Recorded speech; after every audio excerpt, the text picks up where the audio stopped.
Hey everyone, and welcome to Coin Bureau Clips. Now, if you saw our most recent live stream, then you might recognize the character sitting next to me. If you don't, allow me to introduce you to him. He is Daniel Krupke. He is the head of research here at Coin Bureau. This head here is filled with more crypto knowledge than you can shake a stick at. And Dan has worked with us for, it's 2 years now, isn't it? Oh, yeah. It's been more than 2 years. I guess it depends. Well, yeah, maybe we'll get into the background a little bit. Yeah. Okay, so what I thought we'd do today is just have a catch up with Dan. He's been here in Dubai for a few days, working away furiously as ever, but I have managed to persuade him to sit down with me for a few minutes and basically answer some questions, get interrogated about him, his work, and all things crypto. So, Dan, now I thought something I really wanted to talk about with you was your routine for working, because right. You're a creature of habit. This is something that I've observed over your time here, and obviously we've spoken in the past about how you go about the research process. So can you talk people through what does a crypto researcher par excellence? How do you sort of start your working day? Where does it go from there? Oh man. Okay. Well, I guess I'll break it down from top to bottom. The first thing that I do is I get up nice and early, like 5 a.m. these days, and do a workout, because of course when you're working all day, I think that's the biggest thing, is you want to be able to sit and focus. You can get all the information in the world, but if you're not able to sit still and actually pay attention, then it just goes in one ear and out the other, right?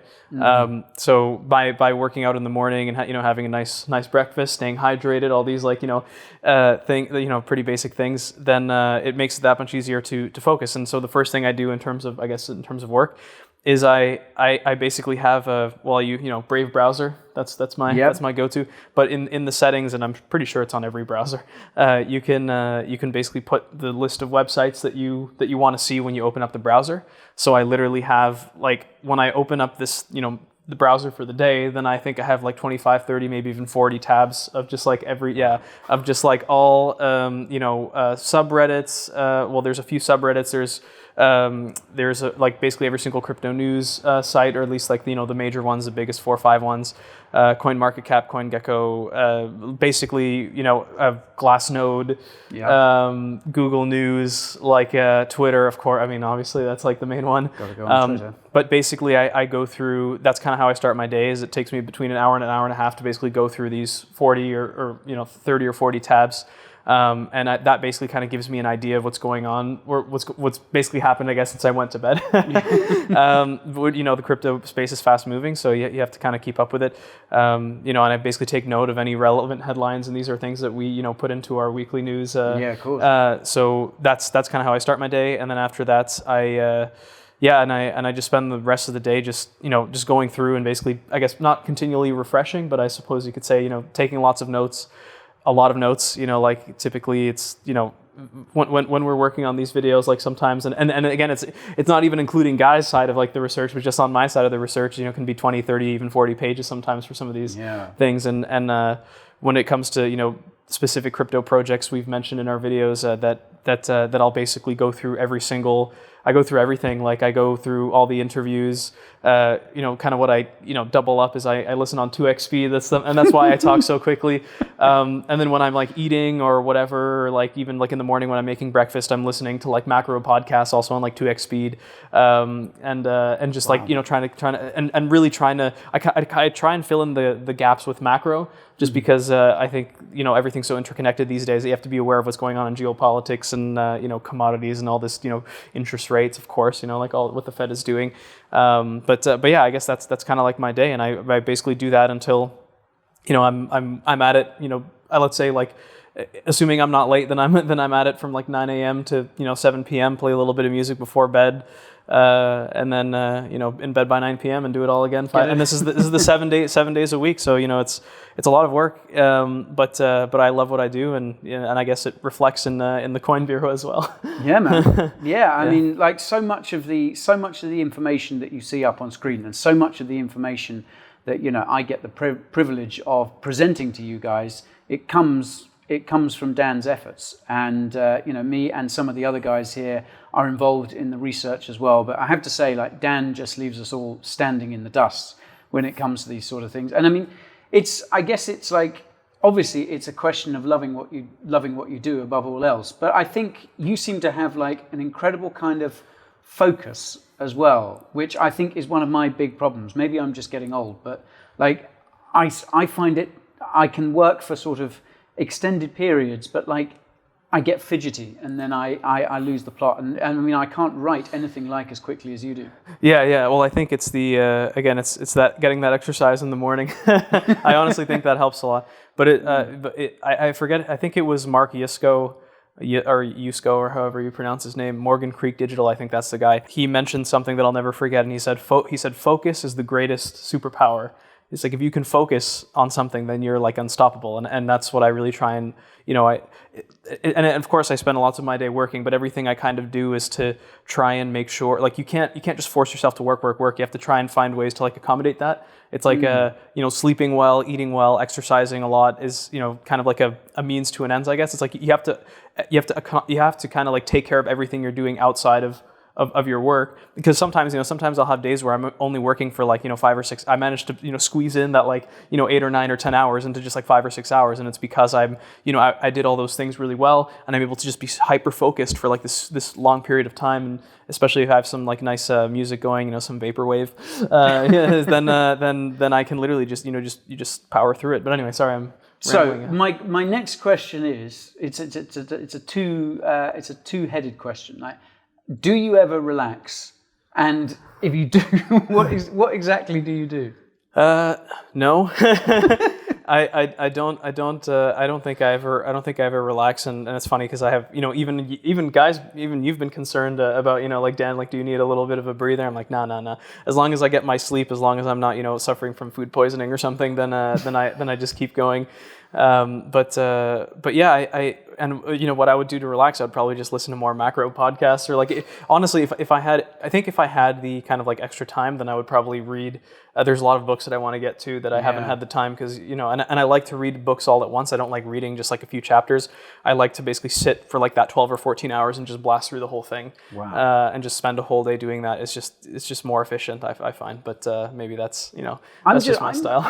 I'm baffled though, like how, because I think the thing that has ruined my concentration, or my ability to focus for long periods, has been the internet. I put the blame on that. But I mean, you're a guy who spends sort of more time consuming information probably than certainly than anyone I know.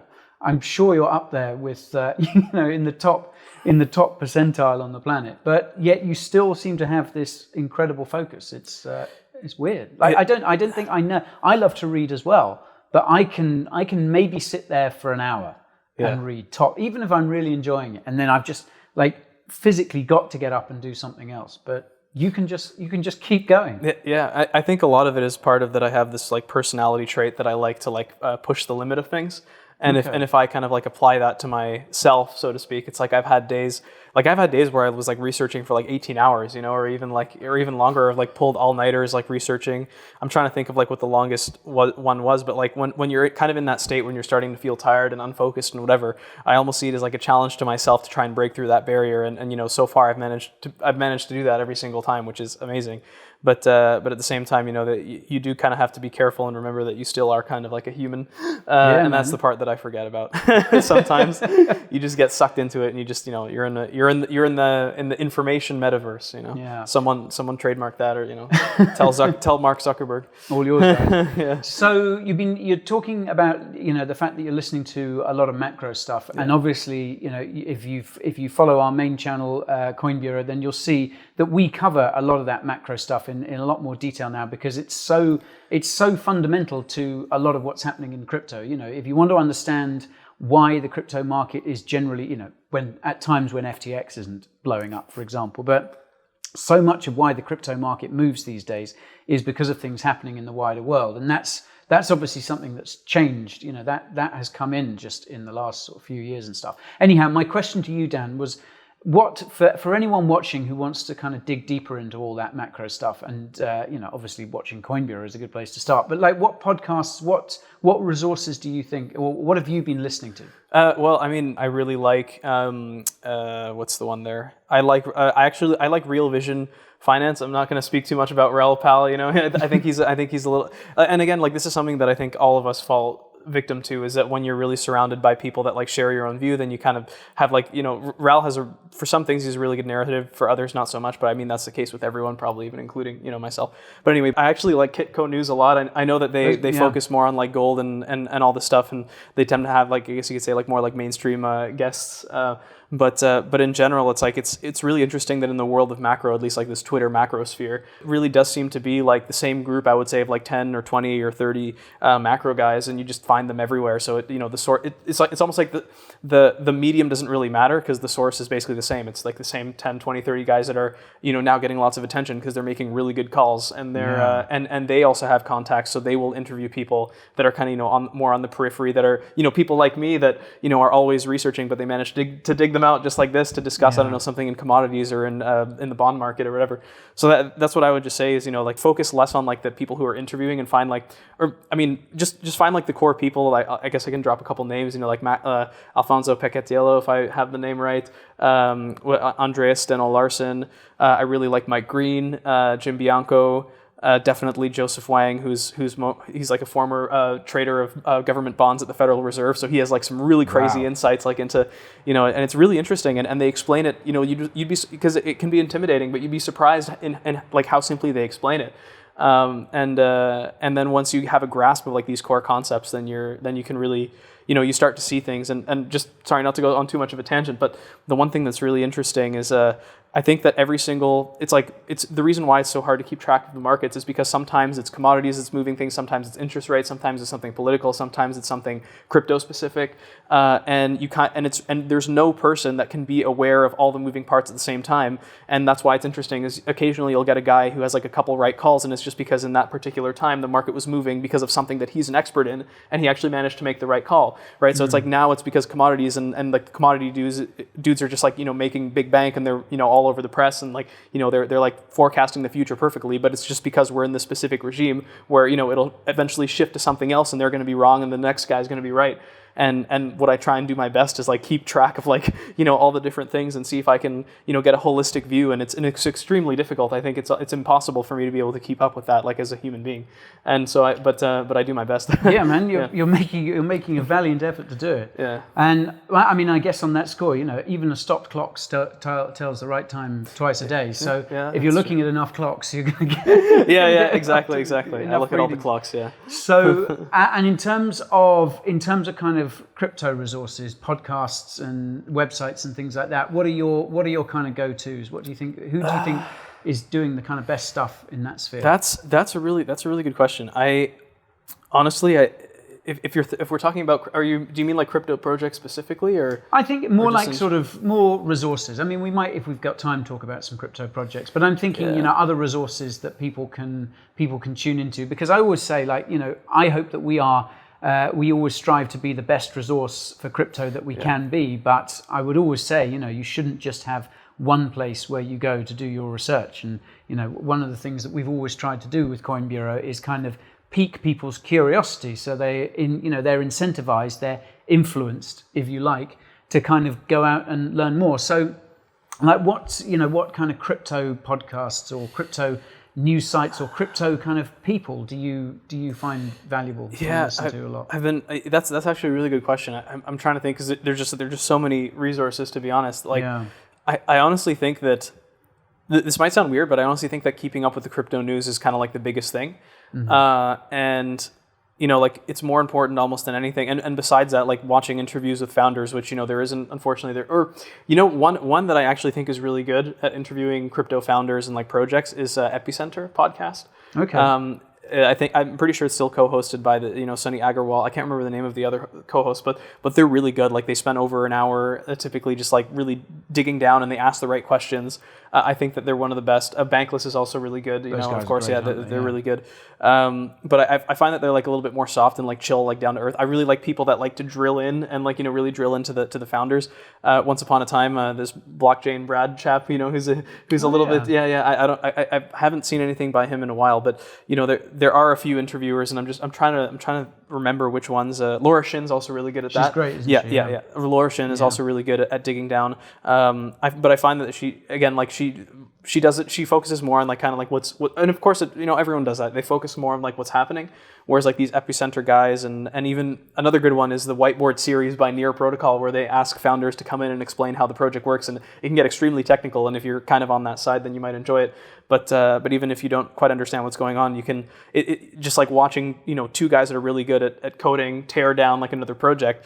You can occasionally you find nuggets of stuff where like, damn, like I should keep that in mind, or maybe that's a cool thing or a bad thing or whatever. Yeah. But anyway, I guess those are the main ones that come to mind there. Yeah. And as you say, there are so many good people out there. For such a small niche, for some, because when you kind of live inside the crypto bubble and it's kind of almost your entire world, it can feel a lot bigger than it is, and you just need to kind of step outside it sometimes and realize that it is it's a cliche, isn't it, to say we're still early, but it is actually much, much smaller than you often think, that you often remember. So, but I still think for an industry of this size that is this new, it does seem to have like an outsized amount of representation, in terms of people who are making sort of really good informed content about it, lots of discussion, as well as kind of all the innovation that you see with the projects themselves and the technology.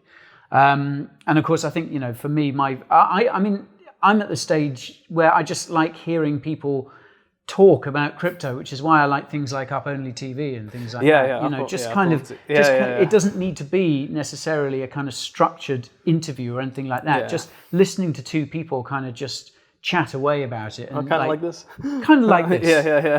but better.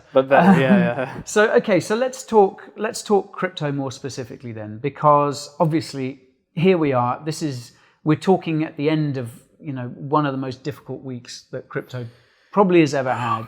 FTX and Alameda are smoking ruins. The contagion is spreading. It's going to get worse, folks, and this is a difficult time to be in crypto. I can't imagine what it is like for people who, all those people who kind of discovered crypto in 2021. They must be kind of thinking like, what did I get into here? But so Dan, all the work that you've been doing, all the kind of stuff that you've been digging into. Now, I'm not going to ask you for any sort of predictions here or anything like that. I'm not going to ask you. That's a shame. No. I'm not going to ask you what you think the price of BTC is going to be tomorrow, next year, whatever. But I'm curious to get your opinion on going forward. Let's say 2023, and hopefully as we start to kind of draw out of this bear market and move into better times, what are not necessarily the projects, but what are the kind of themes, crypto niches, things like that you're looking at now that you think could be a big part of the landscape in the near future? Man. Well, a couple things. Honestly, the thing that I think I've been paying attention to the most is stablecoins. Mm-hmm. And we did that video not long ago about the company that's taking over crypto, which is of course Circle. But because the thing is that these stablecoin issuers and we mentioned it in a few videos, but I feel like people still don't really like understand this, like that Tether or I guess like USDT and USDC and BUSD, they're all backed primarily by U.S. government debt. Like and like it's hard to like wrap your head around that. It's even just in general. How is it possible that I'm able to buy debt from someone else? But anyway, that's kind of thing I've been watching, because you have to understand that the reserves, like I think even Kobe from Up Only was mentioning this on Twitter. He's like, he even also did the math. It's like, we're talking billions of dollars a year in just interest, because this government debt is now yielding whatever it is, 4%. I can't remember what it is exactly, and it depends on the duration that they're holding. But anyway, they're earning so much money in passive income during a bear market when all the liquidity is being sucked out, and it's just, and it's a force to be reckoned with, and it's something to be a little bit concerned about, because I think we mentioned in one of the videos that Circle could potentially, buy up the stake it needs to like start buying up. Why would it not start buying up all the stake from some of these proof of stake cryptocurrencies that's hosting its stablecoin? Why not own the network that your stablecoin is on? And some would say that this is kind of like, the Wall Street kind of like conspiracy, that maybe that was the whole point all along, is you have like some proof of stake cryptos and you basically, buy up all the stake, and then you own the new payments network along with the currency, which is from Circle. And they have the USDC, and now they have like the Euro coin. But it's not just Circle, I'm sure that Paxos is up to stuff. It's just that Circle is the one that's mainly in the spotlight. Yeah. But what I'm watching, what I'm personally watching, is I'm paying very close attention to how decentralized stablecoins are handling, this volatility.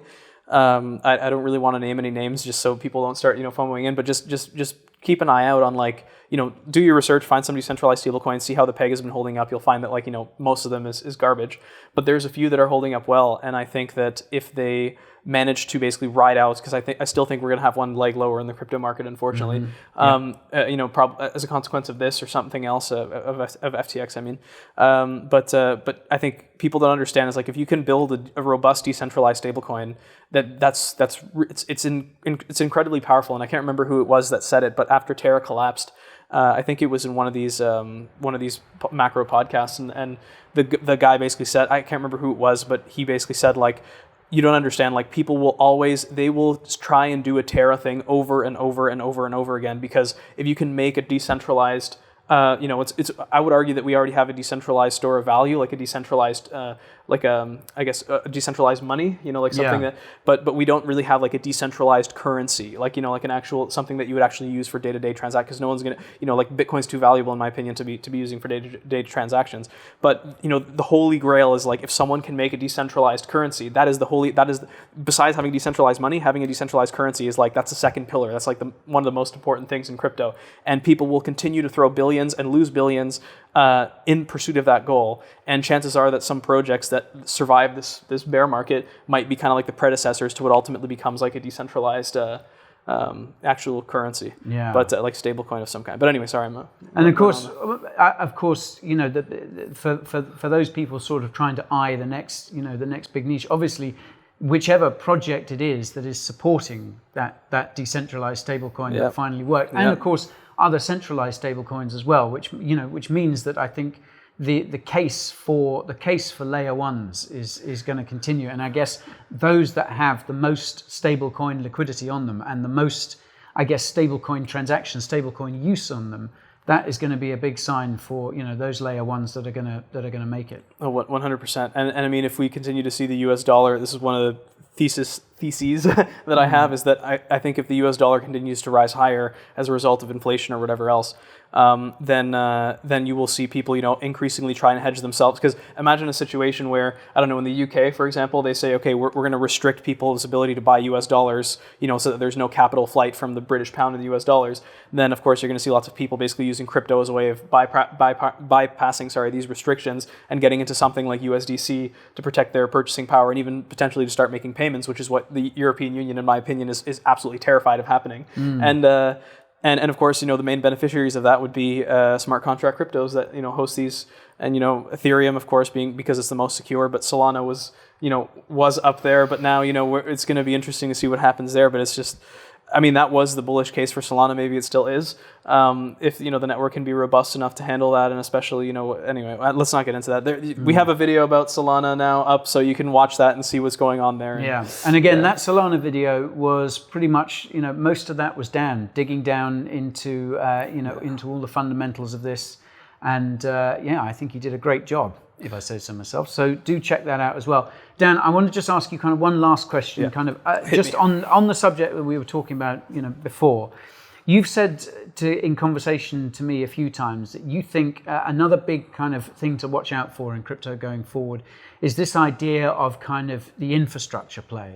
These crypto projects, this crypto niche that is going to, make up, be the building blocks for the crypto ecosystem in the future. So are there any kind of projects, anything that you're kind of keeping a close look out there, or just in the niche in general? Yeah, 100%. I mean, I think that the ones that I'm honestly the most bullish on is like decentralized data storage and decentralized computation, which I mean, I guess you could say that's kind of like what Ethereum does. But I'm talking projects like Arweave, like Akash Network, Filecoin, potentially. Each of these projects kind of has its pros and cons. It has its own specific niche. But I'm sure some people heard the announcement that, I think it's Facebook or Meta or Instagram. I mean, they're all the same.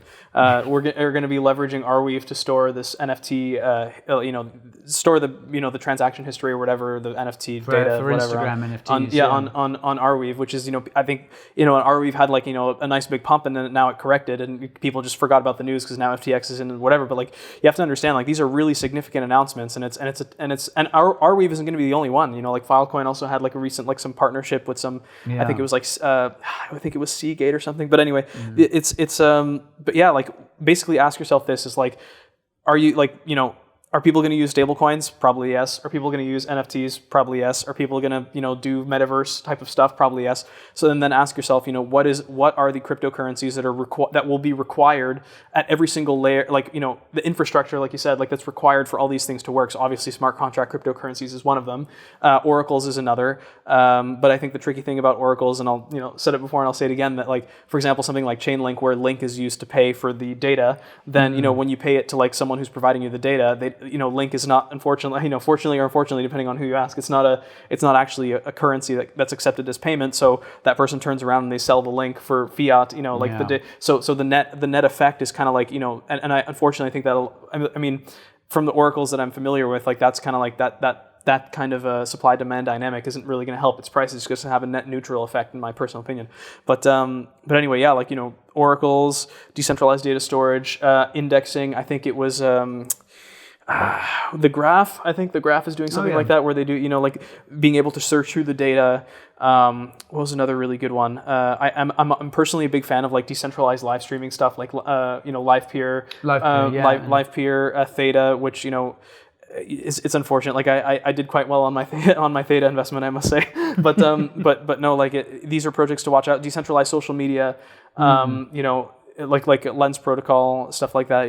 That stuff. That. Yeah, and not that that's necessarily infrastructure. I mean, Lens protocol isn't really infrastructure, but all these other things that I'm talking about, like related to streaming and data storage and indexing, like it's mainly, I think, mostly to do with data and transmission. I mean, that's all it is at the end of the day. But it sounds like, so one of the things we should be looking out for 2023, the less sexy a crypto project is, the better. Yeah. Well, literally, that's what it is. And I remember even before this bull run began, I guess I'll quickly tell the story, is that like I ended up with the Coin Bureau, that I was one of the first viewers when they were still at like 10K or like 15K subs.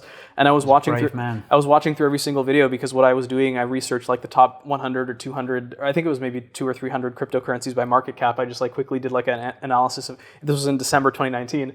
And I basically picked out, based on, basically, is like, is it a use case that someone understands? Is it something that people would actually use? At the time, I didn't really have an in-depth understanding of tokenomics or whatever, but I still did quite well. Obviously not everything went up, but with like a few investments here and there, I was able to do, quite all right. I'm not like I'm not like one of these like moon boys who's like, with like a penthouse and anything, but let's just put it this, I came out on the other side with a net positive and not a net negative, which is, unfortunately, most people can't really say that, but it's also because they got in late, and I was lucky that I bought around the time of the COVID crash, and just by coincidence. But anyway, yeah, sorry, I could.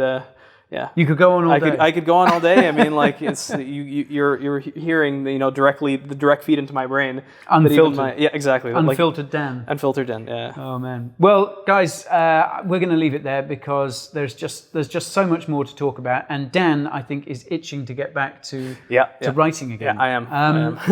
But Dan, I've got to say, it's been great having you here in Dubai, here at HQ, over the last week or so. Yeah, it's been great. And you're off back to Prague soon, I know, but I hope you're going to come and visit us again, so we can catch up properly, because you and I talk all the time. Yeah. But there's nothing like sort of face to face. And let's keep a close eye on what you've been talking about, because I think the future. Okay, right now crypto looks kind of bleak, but I think the future is really, really bright, and it's going to be so interesting to see what happens over the coming months. And remember, folks, bear markets are the time for building. This is going. You can't have the good times without the bad times. 100%. Yeah. Just hold out. It's going to be, like I said, one leg lower. Then we're probably going to have like a year of like almost sideways, and then we'll probably start. Around the halving, things always tend to pop up. But stack some fiat, and regardless of whether you buy crypto or not, like Jesus, it's going to be a pretty rough winter, especially where I'm going.